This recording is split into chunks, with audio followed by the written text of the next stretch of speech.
right, we'll call to order the Thursday, September 5th, 2024 Planning Commission meeting. If we can start with roll call, please. Yes, roll call. Chair Dennison. Here. Vice Chair Simcock. Here. Commissioner Brennan. Here. Commissioner Moran. Here. Commissioner Yu. Here.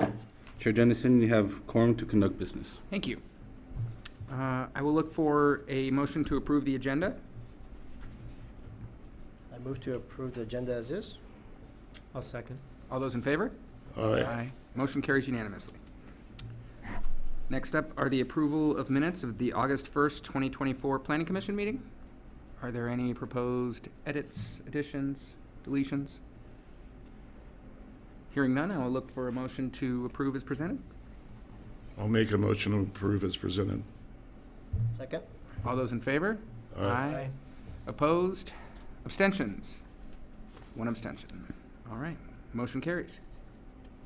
Next up is our council liaison report.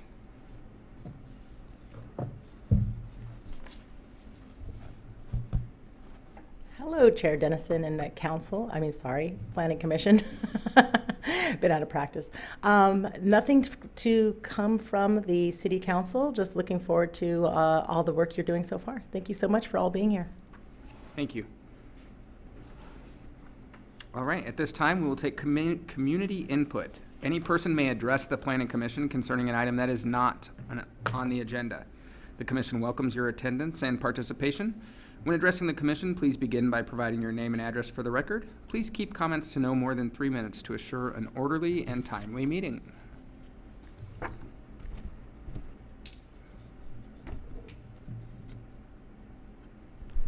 Hearing no community. We do have Caitlin Wang, Planning Department.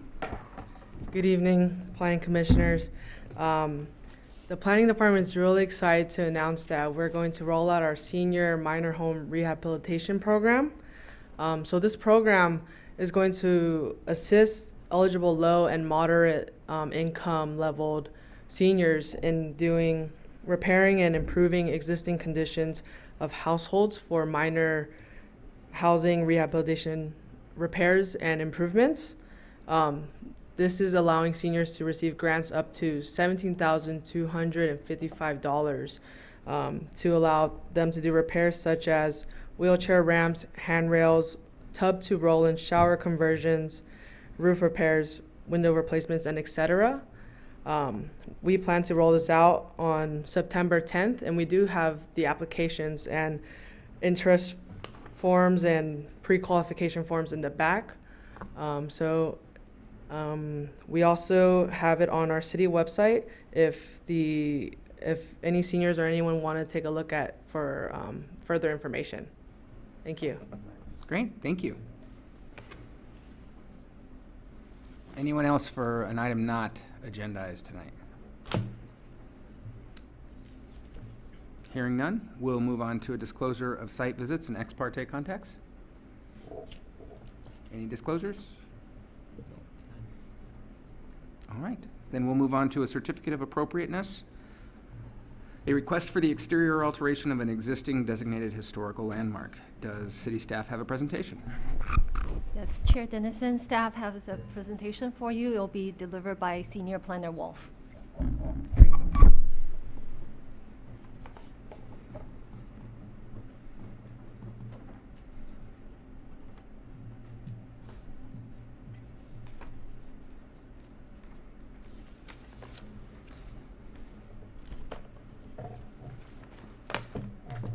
I'm so sorry. Would the commission excuse me for just a quick minute while I gather my notes? Sure. I thought we're here. Be right back.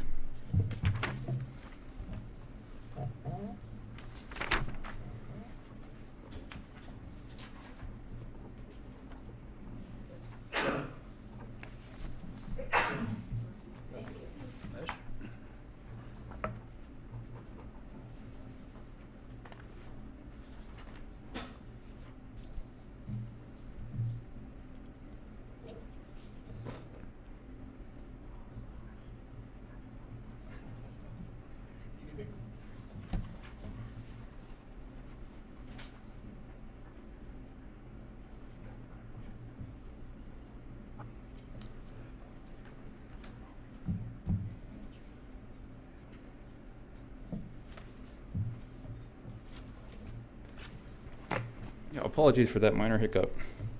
Good evening, Chair and Commissioners. Tonight, the Planning Commission will be reviewing the application for Certificate of Appropriateness for the project at Sierra Madre Playhouse, located at 87 West Sierra Madre Boulevard. The full nature of the request does involve a tenant improvement. It is a partial remodel of the existing first floor, including the foundation, lobby, and restroom areas to improve accessibility. It also includes infrastructure upgrades, mechanical HVAC replacement, electrical and plumbing upgrades. It also includes an aesthetic refresh, a fresh coat of paint on all building elevations. For the Certificate of Appropriateness, that would be for the creation of a new entrance on the west side of the building.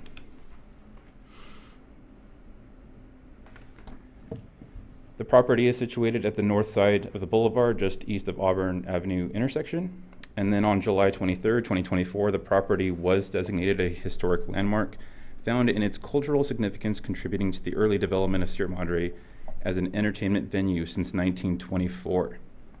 The site is publicly visible from multiple points, including the Auburn Avenue parking lot, but is primarily visible from the boulevard.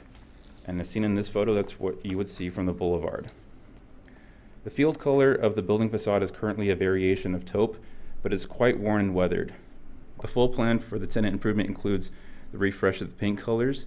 The field color is maintained with that taupe. This one would be called Palomino Pony. It's from Dunn Edwards. Accent colors include a muted teal for use of the vertical pilasters flanking the sides of the facade, and a darker and bluer teal for the nose of the marquee, and also for doors and windows, gutters, downspouts, and parapet flashing. So I also want to note to you that the colors that are shown on screen are not accurate, nor reflective of what would be the actual colors in the finished product. These are just for representation. So the Certificate of Appropriateness request is for the new entrance. It's visualized on screen as it would be seen from the public view, and from this photo, it would be the angle slightly westward on the boulevard facing north. The entrance would be recessed 21 inches from the building face and includes a door to match the style on the main building facade. Access to the new entrance would utilize the existing grade conditions. Staff received a CASP report, that is a Certified Access Specialist report, stating that that applying a provision requiring a 4-foot wide path per the California Building Code, expanding an existing 3-foot 3-inch wide path, and that's measured from property line, would threaten the historic significance or character defining features of the historical building. Tenant improvements also include the new paint color here. You can see it currently being a sand color that would also be painted in that new taupe color to match the building facade. And here's that change to the west side of the building shown in plan view.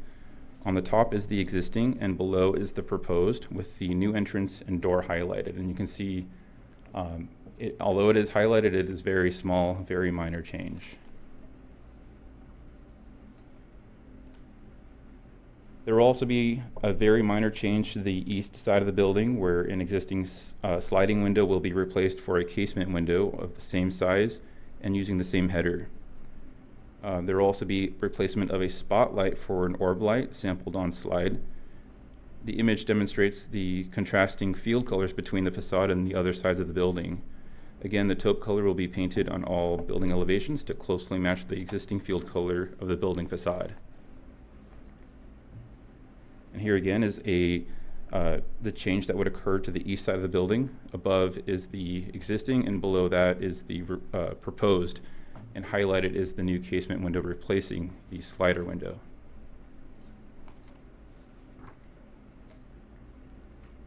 The north side of the building is also shown here. Though it isn't the primary or most attractive side of the building, it is indeed visible from public view in photo from the southern edge from the Auburn Avenue parking lot. The changes here are very minor. Repaint the field color to the taupe selected for the building facade, and repaint the door and trim to the blue tapestry accent color selected for the nose of the marquee. The replacement of the mechanical HVAC equipment that is currently mounted to the bow truss or arched portion of the roof, And the architect has assisted with a bit of a diagram that illustrates the visual change to the equipment to a location that will be less visible from public view, and thereby improving the aesthetic quality from this view, however minute that might be. It may also be possible to see new lighting incorporated in this elevation, though it could be mostly obstructed by the curb wall between the alley behind the building and the edge of Montecito Court. In the photo, that curb wall is that somewhat dingy white colored wall there. The change to the roof-mounted mechanical HVAC equipment is shown here in the roof plan view. Above is the existing roof plan, and below it is the proposed roof plan. Currently, there are actually 2 HVAC units, but one that is in the southern portion is non-functional. Both units will be replaced for 2 functional HVAC units, the first one being a 10-ton and the other being a 5-ton. A skylight will also be installed on the roof in a position that cannot be seen from public view. It's intended to provide natural lighting into the newly remodeled lobby of the Playhouse, bypassing the second floor through a light shaft. And while it's not within the purview of a certificate of appropriateness, I thought it best to fully explain the proposed improvements here. And you can see likely to be the most noticeable changes occurring within the enclosed portions of the building are at the ground floor. Most of the interior up to the auditorium will be remodeled to significantly expand the lobby area, where the new entry will have direct access into that lobby area. There will also be new men's and women's ADA compliant restrooms, a concession stand, and other miscellaneous rooms. The area to be remodeled is shaded in the proposed plan below.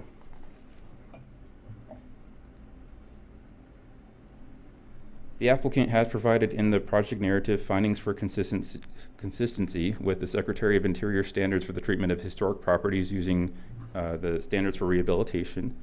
The proposed project was evaluated for each standard and found to be consistent with all, particularly in this case, standards 1, 2, 3, and 5. I wanted to highlight that for the first one, the site has operated as an entertainment venue since 1924, continues today similarly as a playhouse, and the project does not change this use.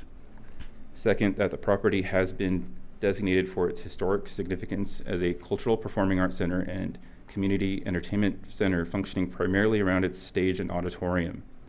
The project avoids changes to these spaces and instead involves changes to the spaces appurtenant. Third, the project maintains the project's recognition as a property's recognition as a playhouse in context of its environment by avoiding any alteration to the building of facade. And to the 9th standard by the Secretary of Interior, as it can be said that the character-defining feature of the historic property is its function as a cultural performing arts center, the exterior alteration does not disturb the space centered around the performing arts area. An evaluation of this request, there are 2 regulatory requirements to cover. The first is the local one for the city regulation of a certificate of appropriateness, and the second one is a state regulation for CEQA, or the California Environmental Quality Act. To cover the first one, for finding approval of a certificate of appropriateness, we find that the historic landmark does not bear any significant architectural features, and the historic character or value is described as a cultural performing arts center, and in the early development of Sierra Madre as a venue to the rapidly growing entertainment industry. The scope of work involves improvement of accessibility to the general public and improvement of the existing use as a cultural performing arts center. Moreover, the work proposed has been evaluated and found to be in full compliance with the Secretary of Interior standards for the treatment of historic properties in the standards of rehabilitation. For the second finding, we find that the site of the historic landmark is is fully built out, and this project does not involve the construction of new improvement upon the subject landmark or in addition to the existing building. For the California Environmental Quality Act, the project may qualify for a Class 31 categorical exemption. This is for historic resources, restoration, and rehabilitation, because it is limited to the restoration of a historic resource in a manner consistent with the Secretary of Interior standards. But there is a potential exception that may be bypassed if the Planning Commission finds approval for the certificate of appropriateness. And that there's an exception that applies to an exemption. It's convoluted. The project would also qualify for a Class 1 existing facilities exemption because it involves the exterior alteration to an existing facility and the restoration or rehabilitation of deteriorated or damaged structures to meet the current standards of public health and safety. Tonight, the Planning Commission may approve this application and issue a certificate of appropriateness pursuant to Planning Commission Resolution 24-14, or approve the application with modifications, or deny the application and identify findings that cannot be made for approval and direct staff to prepare a resolution to that effect, or continue the public hearing, providing direction to staff and the applicant. Staff's recommendation to Planning Commission is to approve the application and issue a certificate of appropriateness pursuant to the Planning Commission Resolution 24-14. That concludes my presentation. The architect and applicant are here tonight, as along with President of the Sierra Madre Playhouse, should you have any questions. All right. Thank you, Senior Planner. Anybody have questions for staff? All right. Thank you. Totally optional, but the applicant or the architect are welcome to make comments if they want to. Not needed, but absolutely welcome. Does anybody have any questions for the architect or the applicant? I do not. Nope. All right. Then we will bring it back for deliberation. And before we do that, we will take public comment. So, at this time, anybody may appear before the Planning Commission and make comment on this particular agendized item. We welcome your attendance and participation. When addressing the Commission, please begin by providing your name and address for the record. Please keep comments to no more than 3 minutes to assure an orderly and timely meeting.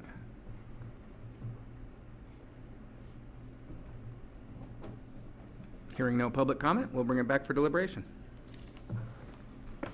Anybody have any comments?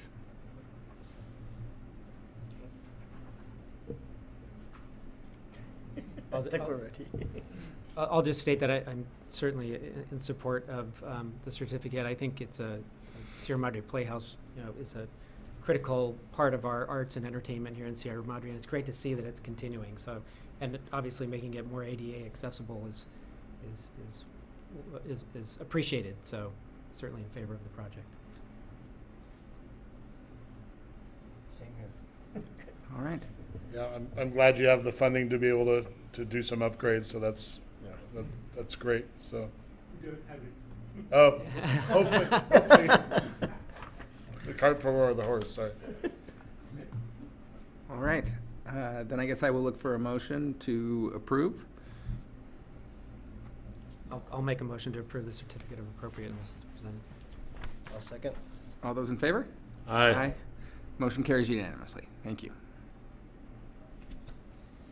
Next up, I believe we have a presentation from the city attorney on Rosenberg's Rules of Orders so that we can conduct a mock planning commission meeting. Yes, thank you, Chair.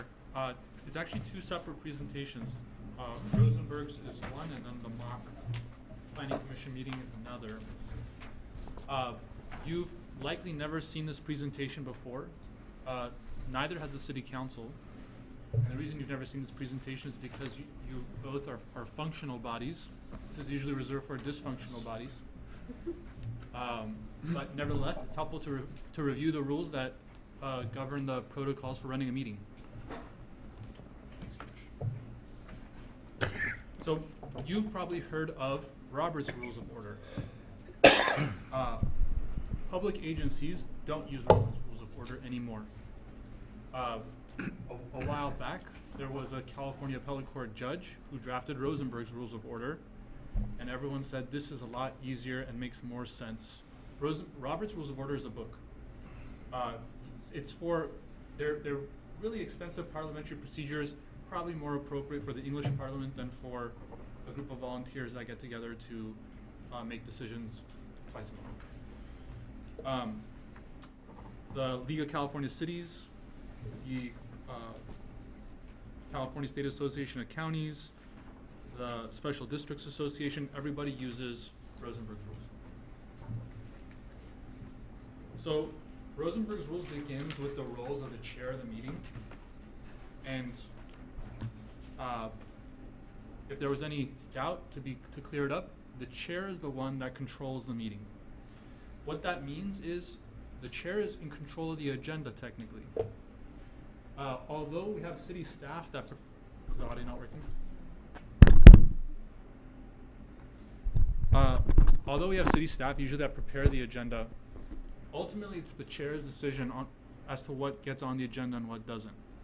So let's say for whatever reason there was a dispute, we'd have to turn to the chair and say, Chair, do you want this on the agenda or not? The way the meeting is conducted is also is also within the chair's jurisdiction, and we'll talk about what some of those rules are. The chair makes all final determinations, and everybody, including myself, has to defer to the chair on rules of parliamentary procedure. So if the chair says this is out of order, he has the final say. And in the city council's case, that would be the mayor, obviously, who chairs the meeting. The chair should offer other commissioners the opportunity to speak first so as not to dominate the meeting, which Chair Dennison does a good job of doing. And he should be the last to make a motion. So if nobody else is making a motion, then the chair himself can make a motion. Otherwise, he should give the opportunity to somebody else. Now this is Rosenberg's rules mixed in with a little bit of Brown Act, but this is basically what we do. And just to go over it so you can actually see it, because you're already doing this in practice, maybe you just haven't seen it outlined this way. First, you announce the agenda item. Then you invite the appropriate person to report on the item, usually staff. You invite the commissioners to ask questions of the person that's reporting. Then you invite the public to make comment. You open the item up for the commissioner discussion and request a motion. You ensure every motion receives a second before it's voted upon. The chair or commission secretary repeats the motion and clarifies the first and second movement. You really don't have that, but you should have it for complex motions, because sometimes when the motions are really complex, people aren't sure exactly what they're voting on. Invite discussion on the motion before calling a vote. Again, it's not something we generally do in Sierra Madre, but when because there's usually unanimity, but when there isn't unanimity, when there's a motion and a second, and we have a motion on the table, you should invite discussion on that motion, because to that point, you've only had general discussion. You haven't really discussed the motion on the table. So people should be given an opportunity to discuss the motion on the table. Votes may be conducted via voice vote, so I'll say aye if in person, or roll call if the meeting is done remotely. So if there's even one person that's participating remotely, it's going to be a roll call vote. There are no voice votes if we have any kind of remote attendance among the commissioners. And then lastly, the chair or commission secretary announces the results of the vote. Okay, here's where it gets interesting. Motions. There are generally three types. You have your motion to introduce the item, you have a motion to amend, or you have a substitute motion. A motion to amend is basically you're reaching the same result, but you're amending the underlying motion somehow. So if it's approval of something, like we just had that approval for the certificate of appropriateness, a motion to amend might sound something like, I move to approve the certificate of appropriateness subject to them doing some kind of report in a year. A substitute motion calls for a different result. Maybe a continuance or denying the certificate of appropriateness in that example. You can have multiple motions on the floor at the same time, but no more than 3. And if you have multiple motions, the chair needs to take the vote on the motion that came last. So last comes first. So if you have 3 motions, you do the third one first. If that fails, then you go to the second one. If the second one fails, you go to the first one. If the third one was on the floor and it succeeded, you don't even touch the second and first. So a hypothetical. Commissioner A moves to approve a resolution approving design review permit 2401. We start to my right here. Pop quizzes. Commissioner B moves to postpone approving the resolution until the applicant makes the commission's desired change. Commissioner Moran, can you tell me, may the board member's motion be considered?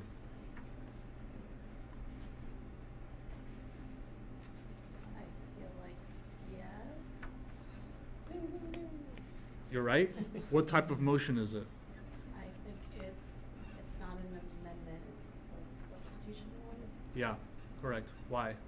because it's different than the one on the table. Right, reaches a different result, exactly. Commissioner C moves to deny the resolution. Commissioner C. So the question is, may the board member's motion be considered? Yes. Okay? Did the board member make a motion to amend or substitute the motion? The last one. Substitute. Substitute, yeah. Chair. Commissioner D moves to approve the resolution subject to the applicant's acceptance of additional conditions. First, what type of motion is it? It's the amendment motion. And can it be accepted? Can you make this motion? Yes. But not if, well, it depends on, are we saying that that's the only one that was made? No. Or are we saying that these happen in order? It happened. We're not allowed to have a third one, so we can't accept a third motion. We can accept a third, it's a fourth. Because there was an original. I'm sorry, it's a fourth, right, so it's not, Yeah. it's too many. Right, right. So we have to count the original. Yeah, the original is the first one, Yeah, there's an and original. then B and C, so Yeah. this was too many. Great. Everyone got it. It's gonna get harder. Non-debatable motions. Some motions are not debated. You simply have the motion, the second goes to vote. One of them is a motion to adjourn. If people they want to end the meeting, you can make a motion to adjourn. If it gets a second, chair calls for a vote. Motion to recess, same way. There's no discussing it. You need a break? I make a motion to recess, second, we vote. You need an official vote on it though? Because usually just adjourns automatically. For a recess, usually what happens is the chair can also call a recess. But let's say the chair doesn't want to call the recess. He wants to keep going. But you want a recess, you feel like you need a break. You can call for a recess, make a motion for it. If you get a second and you get at least one other person to agree with you, you take a break. Motion to fix time to adjourn. I think you had asked about this, Commissioner Moran. If you ever need to end the meeting at a specific time, for whatever reason, and you don't want the decision to be made without you, you can make a motion to fix time to adjourn. Say, I move that this meeting end no later than 7:30, for example. If you get the majority to agree with you, then that's when we're gonna end the meeting. Motion to table, it's basically just to continue an item. Motion to limit debate, doesn't come up very often, but when something keeps dragging on and you just need the rest of the commission to get on board to move on, motion to limit debate. Motion to object to consideration of an item, also does not really happen, especially with functional boards. But if there is ever dysfunction, here's a motion you use when you don't want something discussed at a meeting. This usually comes up when it's outside the jurisdiction of the body, or if it's very sensitive, frankly, when people don't want to discuss it because it's too sensitive. Interruptions. It is okay to interrupt your fellow commissioners, but only for these reasons. Privilege. So you say, chair, privilege, and what that means is, privilege relates to something related to your comfort. So if let's say it's too hot, say chair privilege, may we turn on the AC, right? Chair has to do with the comfort of the meeting. Chair privilege, I can't hear the speaker, may they approach the mic. Order. Order has to do with procedure. Chair, point of order, I don't think you took public comment on that item. Chair, point of order, I think you skipped the previous agenda item. Appeal. Like I said before, the chair makes the decision on, what is in order, whether your privilege is granted, etc. But let's say you disagree with the chair. You can move to appeal the chair's decision. That requires a second, and it requires a majority of the body to agree with you. We'd have to call for a vote, but you can appeal the chair's decision. Calls for order of the day. If people start rambling, but you don't want to just cut them off and say no more discussion anymore. You just want to rein them back a little. Chair calls for order of the day. And that means, Chair, let's bring this conversation back to what's on the table right now. And let's stop talking about peripheral things. And withdraw a motion. Maybe someone introduced a substitute motion because they didn't like your motion, and we're having a discussion about their substitute motion, and somewhere in there you realize, okay, I'm okay with their motion. I withdraw mine. So you can interrupt them, say, I withdraw my motion, yours is the motion I want to vote on, and you move forward with that. Okay. Hypotheticals. Commissioner Yu, is on you. Oh, no. A commissioner thinks the discussion has gone on for too long. What is his or her remedy? You could look at your papers too. It's in there. There's like a little cheat sheet I gave you. A commissioner thinks the discussion has gone on for too long. What is the appropriate motion? Where's that list that you had?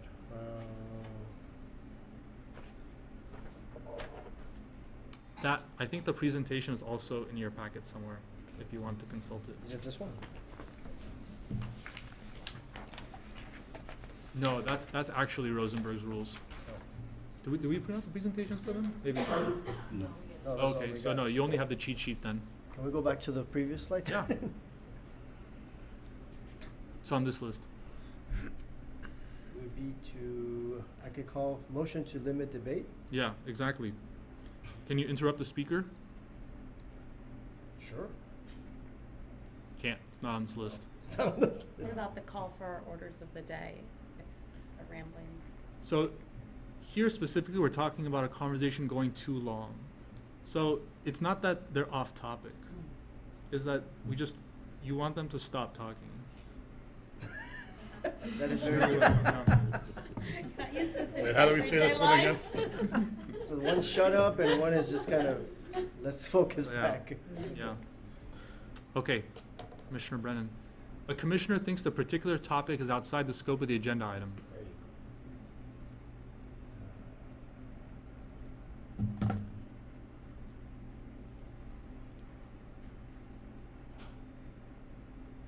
What is the appropriate remedy here? Object to consideration of an item. You may be able actually to do that one too. I was actually looking for That's not the right answer. but call it for was call for close. order. Yeah, Call call for order of the day. call for Of the order day. Okay. Because you still want to talk about it. I think I didn't clarify Oh, that, okay, but you still want okay. to talk about it. But you just want them to refocus, and may he or she interrupt the speaker.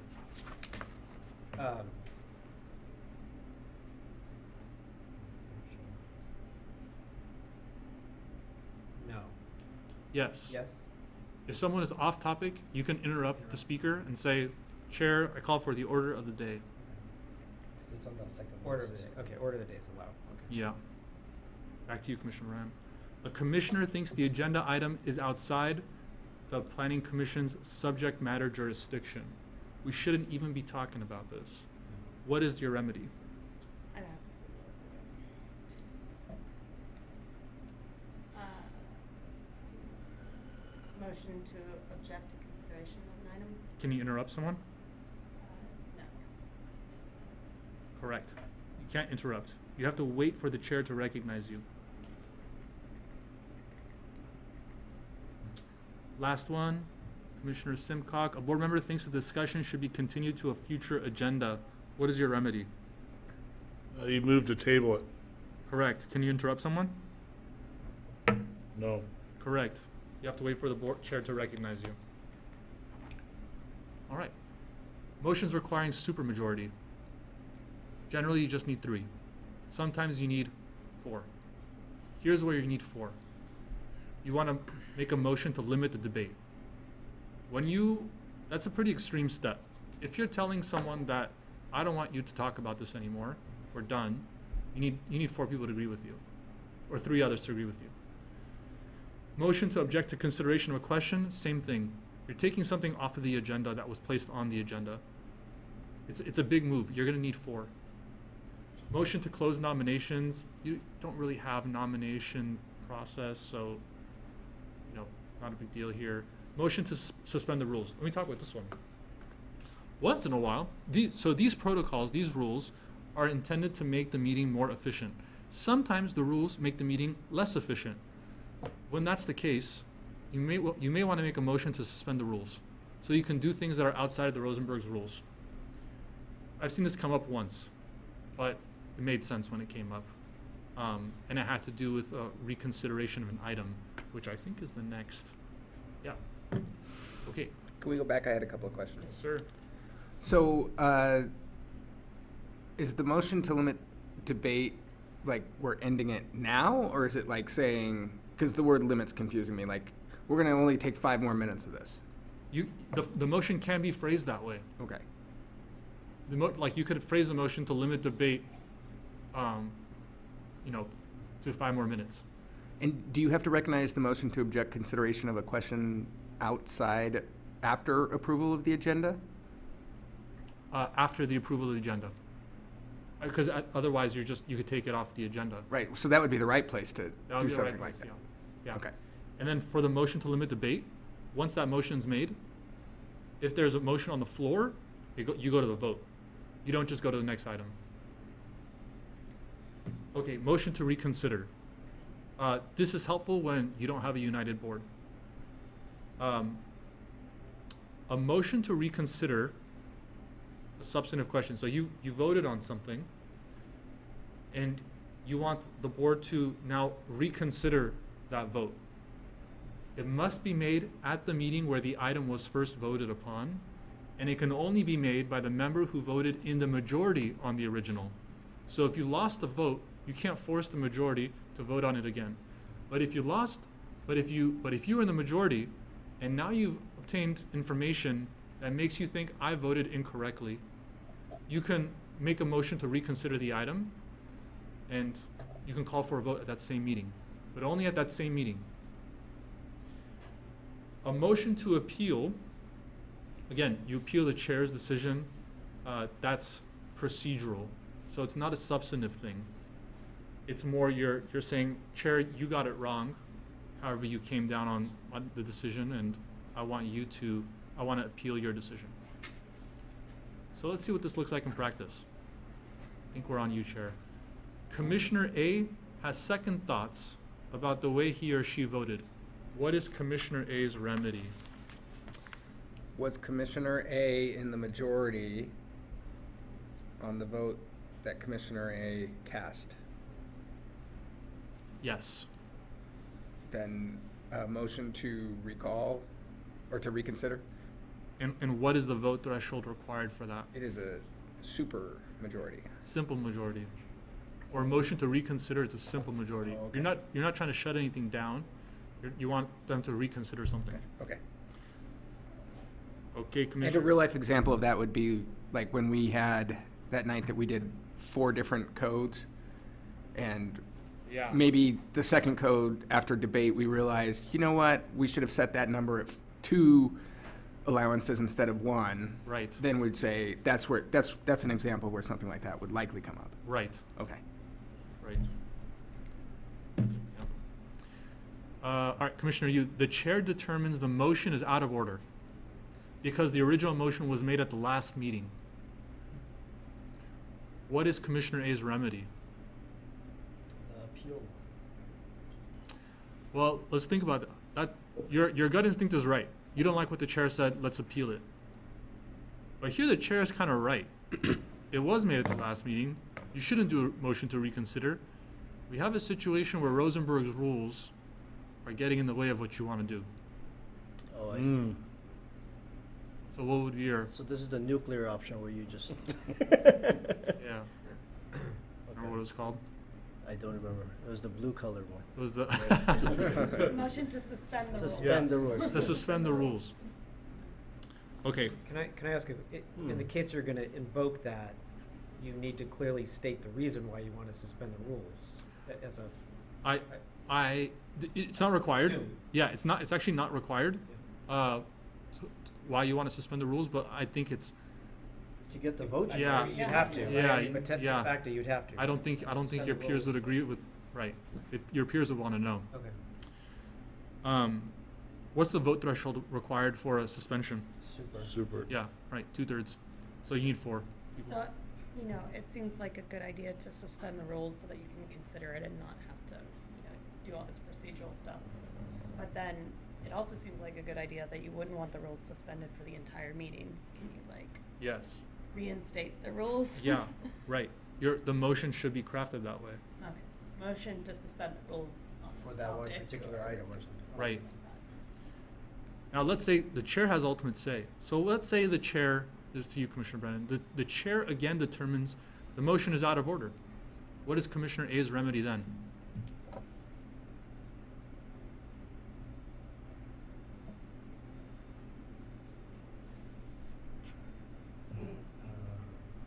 Object to the consideration of the item? At this point, your remedy would be appealing the chair's decision. You'd call for an appeal, because you say, Oh, I'm sorry, the Commissioner A's remedy, sorry, I was thinking the chair's remedy. No, yeah. sorry, yeah. So the commissioner's remedy would be appealing the chair's decision. If you get a majority of your peers to agree with you, then the rules are suspended. Yep. Okay, quorum is a majority of the body of the Brown Act, of the Brown Act body. So in your case, 3 is quorum. Some agencies write their quorum rules differently. Some of them write it to say a quorum is a majority of those then in office to account for vacancies. Some of them say a quorum, or sorry, not a quorum, but usually the vote threshold required to approve something and the quorum are the same. Some agencies write that the quorum is majority of the body, right? But the vote threshold to prove something is a majority of quorum. Say 3 people. So what happens if you have 3 people? You only need 2 to approve it. Sierra Madre is not like that. You don't have those special rules, so you always need 3 to approve, no matter what. You need 3 quorum and you need 3 to approve. A tie versus an abstention. A tie vote requires. So you need a majority to pass. So if you have a tie, let's say there's 4 of you only, and you get 2 for, 2 against, motion fails, because you always need a majority to pass it. And an abstention, some people they like to abstain because they want that to be reflected on the record, but effectively that's a no, because you need 3 in the affirmative to pass something. So we really couldn't have a tie on this commission, then if you're always on 3. Correct. Either something's gonna be voted up or voted down, Yeah. because we're dealing with motions. Vacancy means that position isn't filled. Vacancy only matters when your quorum rules relate to those then in office, like I mentioned. An absence is when someone's not present at the meeting.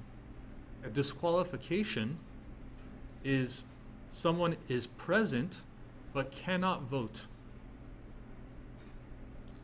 because they're disqualified for conflict of interest reasons or something. Now, everything is governed by majority pretty much, except for those parliamentary procedure stuff I talked about. One other parliamentary procedure thing that requires a supermajority vote that I haven't talked about, that's actually a Brown Act rule, which I'm going to mention now, is let's say we have, as you know, all your agendas, unless it's a special meeting, which requires 24-hour notice, all your agendas require 72-hour notice, 3 days in advance. Let's say staff or you find out something that needs to be agendized right away, and we miss the 72-hour window.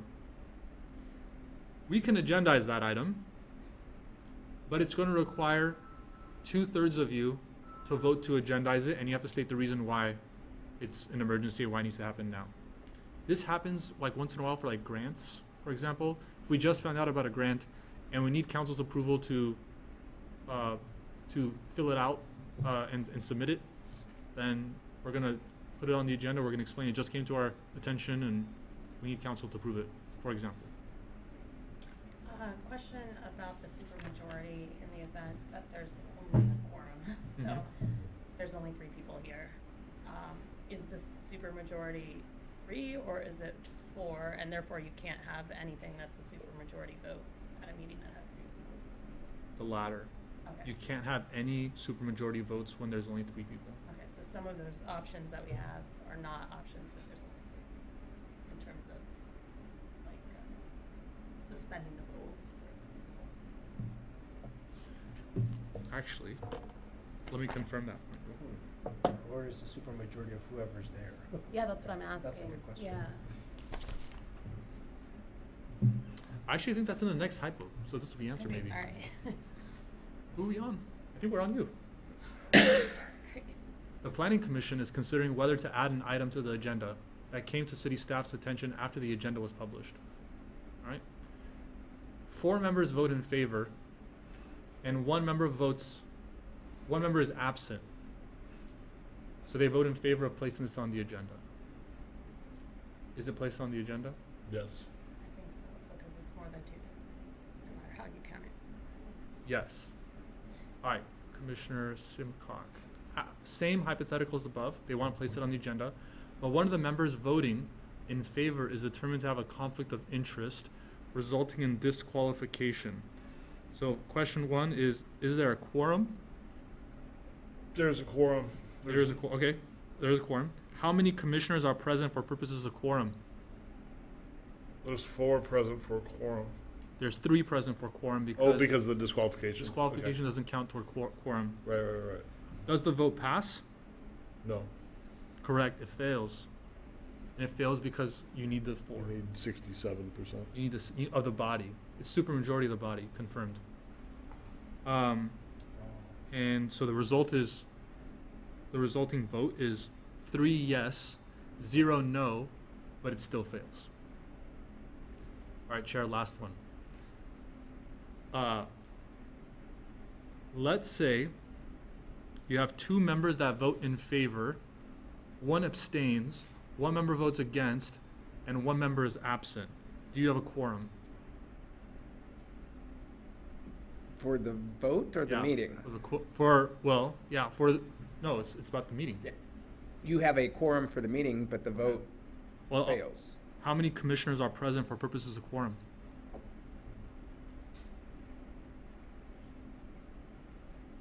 For this vote or for the meeting?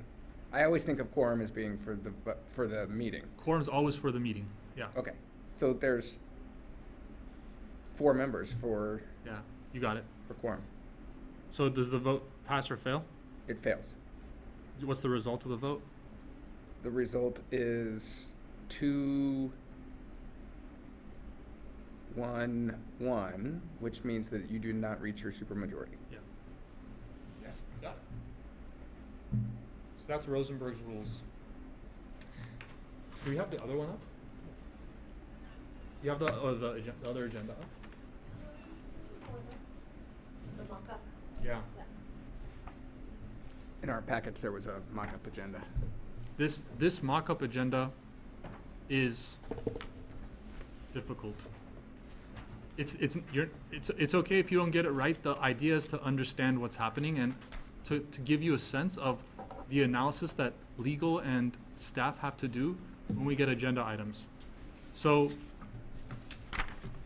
I'm going to give you the prompt, and then based on this agenda item, we'll need a response. And we'll begin with Commissioner Ewan. I'm going to ask staff this too, because staff doesn't know the answers. So if they're going to participate with you. All right. It's a test for everyone. The first one, so you have this mock agenda in front of you. And if you look at that single agenda item, number 1, regarding 2230 West Sierra Madre Boulevard, it's a design review permit. The applicant is Giragosian Charities, no relation. a California nonprofit public benefit corporation. This item was considered at 4 separate planning commission meetings. Oh, you're trying to get us. Yeah. You're already anticipating my moves. Here's staff's recommendation. It's recommended that the planning commission approve design review permit 2401. This is a big project, guys. For a three-story. It should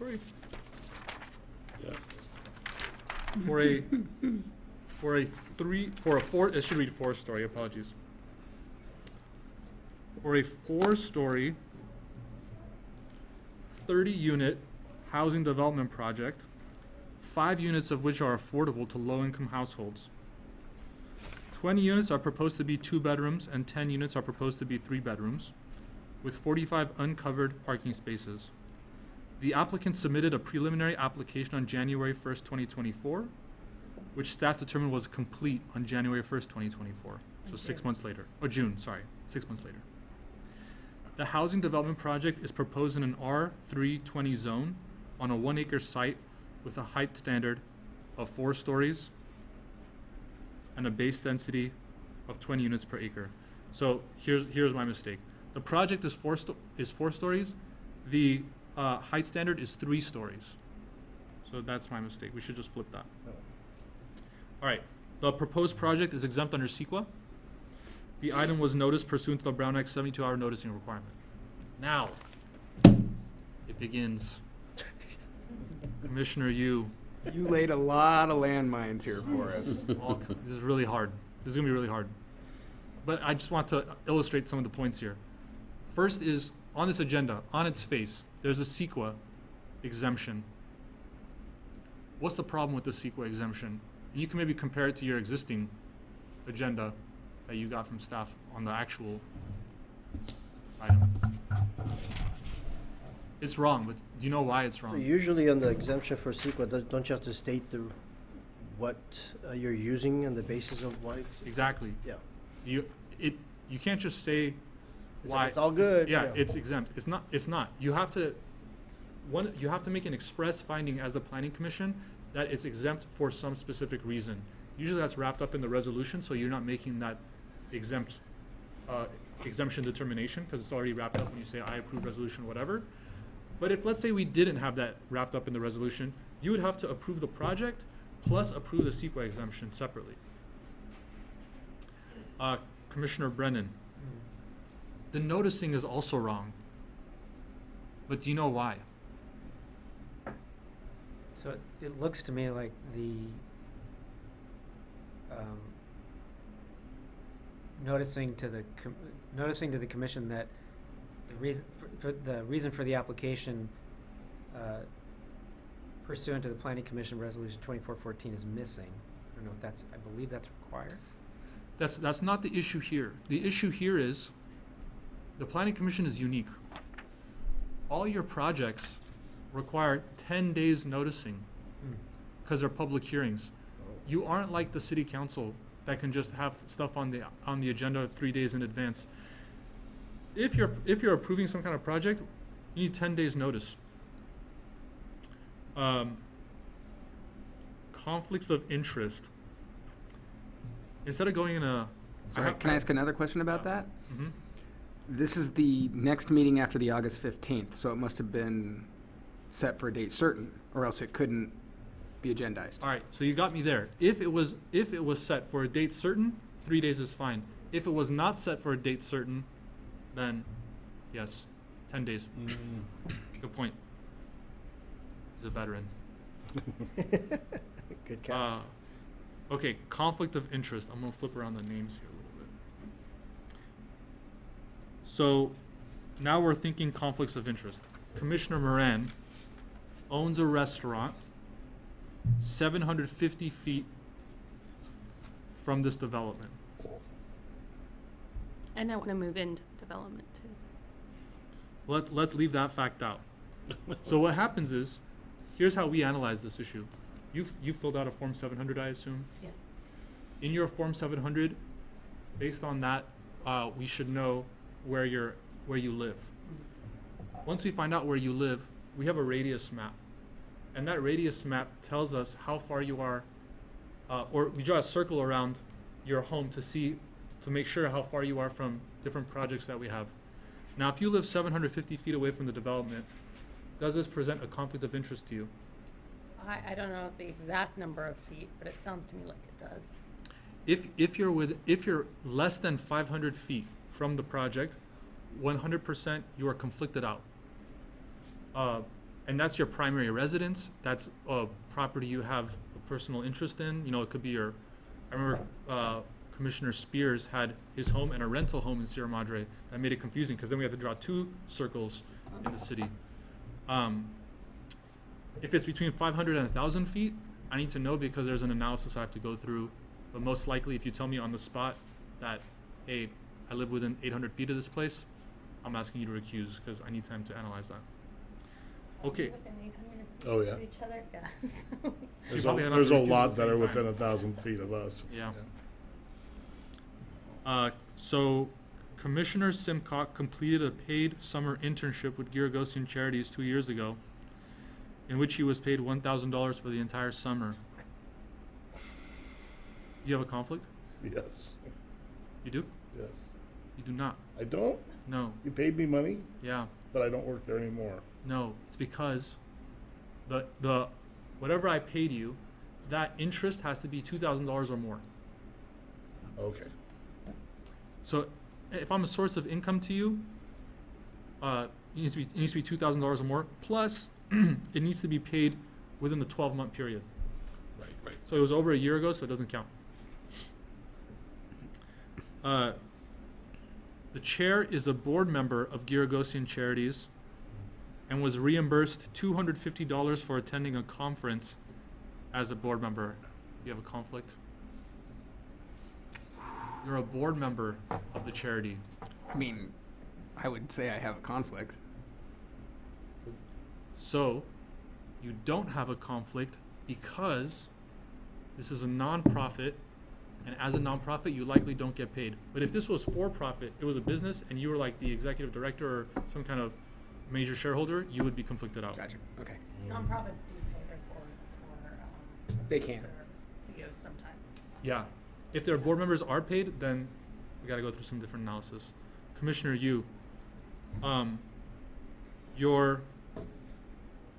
old is your daughter? How old are you? 10. It's perfect that you're here. Your 10-year-old daughter received a college grant 6 Already? months ago. 6 months ago from Giragosian Charities. Do you have a conflict? Why? How much is it? How much? It's her. Not You mine. you have a conflict. Oh, I have a conflict. If you're conflicted out, if your dependents or your partner have conflicts, they're your conflicts too. Even if it's below So the it amount. was above $2,000? That's a source of income. There's a separate rule for gifts. The gift threshold is $590. You got paid because you provided a service. That was income. That was compensation. It's 2 different numbers. 2 different numbers for gifts. Commissioner Brennan, switching topics now. So just recap, for conflicts of interest, under the Political Reform Act, there are 5 sources of financial interest. Property interest, a source of income, gifts, when you serve as a director or some kind of executive, and then non-salary sources of income. I'm trying to think of an example here. So you have business source of income, and then you have non-salary sources of income. I guess it could be like Lakers tickets? investments, yeah, You're a right. shareholder or something. Laker tickets, yeah, exactly. But it'd have to be some kind of compensation, quid pro quo deal. Like, basically like things that you would get as gifts, but because you provided a service, it's It's like not a a gift gift. for a service Right. instead of a gift. That's an actual gift. Yeah, So the last one, the limitation is what? Like $50? What is the? 590 590 gi- still the gift. applies to the last one. for the gift. Yeah. Okay, so Commissioner Brennan, now we're talking Housing Crisis Act, which I've presented here, but you probably haven't heard this presentation. It's okay if you don't know, but I'm going to ask you the question. Commissioner Brennan would like to impose a condition of approval to require covered parking, because right now it's uncovered, to require covered parking for all developments within the R330 zone, consistent with what the City Council adopted as an ordinance back in on February 1st, 2024. The City Council adopted an ordinance saying you have to have covered parking in R330. This You is want an to? R320, so is that what you mean? This is an R320. Did I mess it up? That's what it says. Let's assume this hypothetical is R320. Okay, sorry. Just checking. Thank you for catching that. The City Council said in R320 you have to have covered parking. They've already adopted it. It's an ordinance on the books. You're saying you want this same development to meet that standard. Can you insist upon it? No. Why? But because I'm assuming it's related to the timing of the proposal here, or the application. Yeah? Although I would assume that you could request to put that as a motion up to the commission. No, I don't know how you got it, but you got it. Good intuition. Under SB 330, if someone submits a preliminary application, which all big projects do now, it freezes in place the development standards at the time they submitted their application. So they submitted their application January 1st, 2024. The City Council adopted their ordinance February 1st, 2024. City Council's out of luck. They missed that window. So this project has the benefit of the old standard. So the intent is maybe that people don't try to like close a Right. loophole that a project is Right. exploit We- or something They used immediately to, after they used to do seeing that. They used to do that. We had clients that did that, where a project would come in and they said, oh shoot, we don't like this. We're going to change the rules on them mid-project. Yeah. So it happened and the legislator didn't like it. Right. So to you, Commissioner Moran, you would like to continue this item because you have concerns regarding the city attorney's interpretation of SB 330. I feel like I remember there was a limitation of 5 at some point. And These so are good. maybe this is the 5th, so we can't have a 6th. I've trained you so well. Correct. He's proud. Five meetings. You can't. You have to decide, up or down. Okay. Commissioner Simcock, you point out approval of this design review permit would violate the resolution adopted by the City Council, capping the number of design review permits to 10 per year, assuming that they did that. Are you correct? Can we enforce this? I don't think you can enforce that. Back in the day, you could. Today, you cannot. SB 330 prevents any kind of maximum development limit, any kind of population limit. These were all things that happened in the past. You can't do today. Chair, density bonus law. This one's fun. The chair points out that the project does not comply with the zoning code's density standards. So, Chair, are you right in pointing this out? Can it be denied on those grounds? Okay, so let's do the math on this one, because there were two different ones, and they're not consecutive. So there's I thought it was very low or middle income that applied for density bonus, not low income. No. So there are density bonus thresholds for very low, low, and moderate. All Moderate. three. Yeah. In this specific case, the project is allowed a 50% density bonus because it includes 25% of units affordable to low-income households. So they can get a density bonus, so we can't deny based on the density variance. So then Commissioner Yu points out that the project also does not comply with the zoning code's building articulation, floor area ratio, and open space standards. Can we deny Commissioner Yu? Why not? Not now. It used to be 4, right? Why can't we deny? It doesn't meet the development standards. They're objective development standards. Good question. You're not wrong, sir. I just need to know why. So with a density bonus, You also get incentives and concessions. Okay. In this case, the project qualifies for 3 incentives. we're His back 3 to- incentives might be building articulation waiver, floor area ratio waiver, open space waiver. Commissioner Brennan wants to know how the project can propose a height of 4 stories and a non-compliant setback if the 3 incentives and concessions have already been used. Any idea? How can this project that already used up its 3 incentives and concessions violate even more development standards? The state.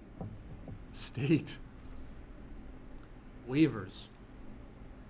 If they can make certain findings that their project would become economically infeasible unless these specific development standards are waived, they can apply for waivers, and there are an unlimited number of waivers they can apply for. Commissioner, back to you. Same density bonus. You also want to know whether the project's 45 uncovered parking spaces must be approved under the density bonus law's waiver provisions. So can we waive these parking standards under the density bonus law? Not sure, maybe the parking only applies for the original number, I'm not sure. Totally fine. Density bonus law, 4 benefits. Density, incentives, concessions, waivers. Sorry, incentives, concessions. Waivers is the 3rd. The last is density bonuses have a very specific parking ratio. So they don't get to waive the parking, but they get the benefit of the more favorable parking ratio under density bonus law. All right, last part. There's 3 questions as part of Housing Accountability Act. Commissioner Simcock. Sir, you point out that the general plan and zoning code include provisions prohibiting blocking mountain views. Okay? You assert that the view of the mountains will be blocked based on the height of the story poles from your vantage point on the sidewalk. Can you deny the project, putting aside density bonus for a second? Just looking at a Housing Accountability Act stuff. Can you deny this project because you're saying it's too tall? Our code says I need to see the mountains. Can't see the mountains. I suppose we can't. I can't imagine that we could because of that. Then we found the loophole, but Yeah. I'd say we can't, but I'm not sure exactly why. Listening staff, you know, any idea? Take guess. I think you cannot deny it, but you can ask for a modification of the project because of the housing. You can always ask for a modification, and you can't deny it because this is not an objective standard. Objective standard? Me standing here looking at the mountain is not an objective standard, Right. whether it is or isn't blocked from my vantage point on the street. You can only deny a project for failing to meet objective standards. Now, Chair, you would like to approve the project on the condition that the height is reduced 2 stories, putting aside density bonus. It doesn't meet your 2-story requirement. That's objective. You want to deny it. Can you do it?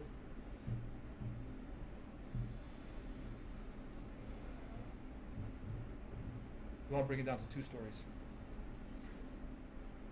Well, I mean, I can vote any way I want to vote, Right? so Is it? I can vote that way. Yep. And will we get sued? 100% will get sued. Josh, what do you think?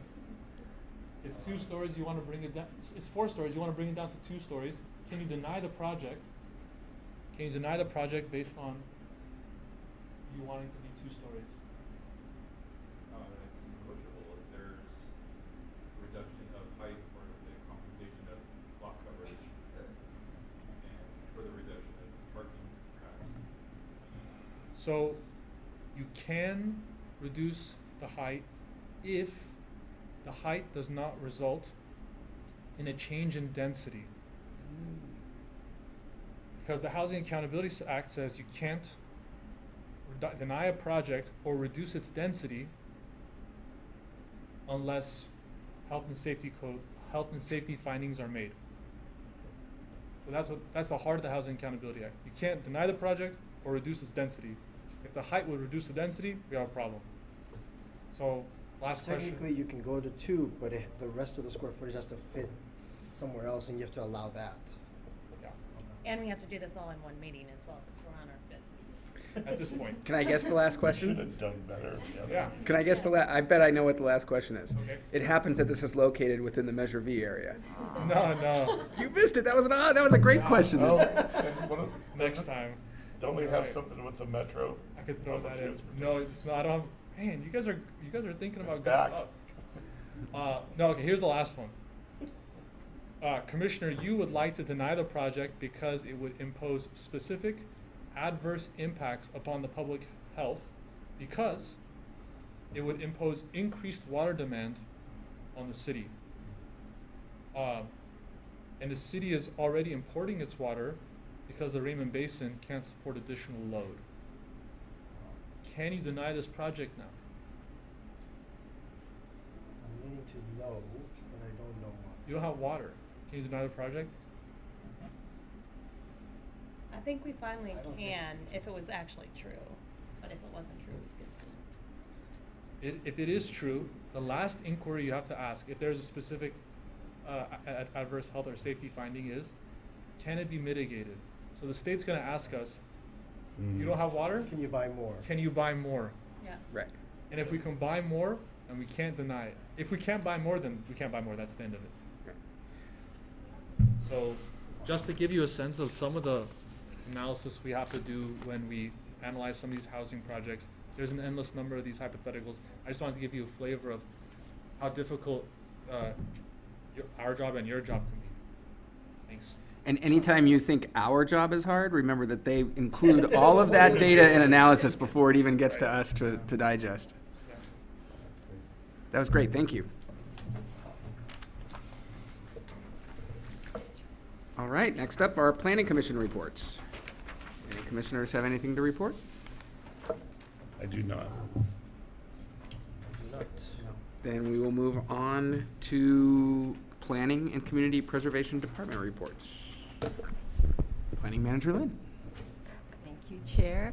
So our next meeting is on September 19th.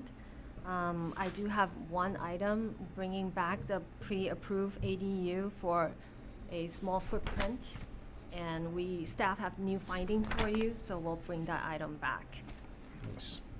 And this year, Alverno Heights Academy, the Villa CUP annual review will be conducted by the City Council on October 8th, their City Council meeting.